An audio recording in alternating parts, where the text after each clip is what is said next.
जो पाकी बिन पाक माही दे, सो पाकी जान पलीती हू। हिक बुत खाने वासिल हुए, हिक खाली रहे मसीती हू। इश्क दी बाजी उन्हां लई, जिन्हां सिर ॾितियां ढिल न कीती हू। हरगिज़ दोस्त न मिलदा बाहू, जिन्हां तिरटी चूड़ न कीती हू।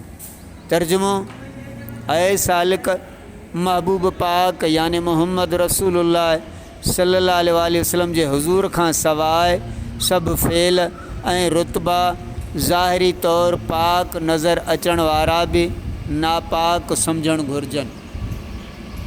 हिकिड़ा उहे आहिनि जेकी बुतखाने में बि हक़ सां मिली विया ऐं ॿिया मस्जिद में इबादत व रियाज़त कंदे बि मारिफत हक़ खां ख़ाली रहिजी आहे। इश्क जी बाज़ी उन्हनि खटी जन माल व मता, नंग व नामूस ऐं पंहिंजो सिर बि क़ुर्बान करण में देरि न कई। ऐं बाहू जन पंहिंजो सभु क़ुर्बान न कयो, तन खे महबूब जो विसाल हरगिज़ हासिल न थियो। जीम: जो दम गाफ़िल सो दम काफ़र, असानू मुर्शिद ए पढ़ाया हू। सुनिया सुखुन गया कुल अखी, असां चित मौला वल लाया हू। कीती जान हवाले रब दे, असां ऐसा इश्क कमाया हू। मरण तू अगे मर गए बाहू, ता मतलब नू पाया हू।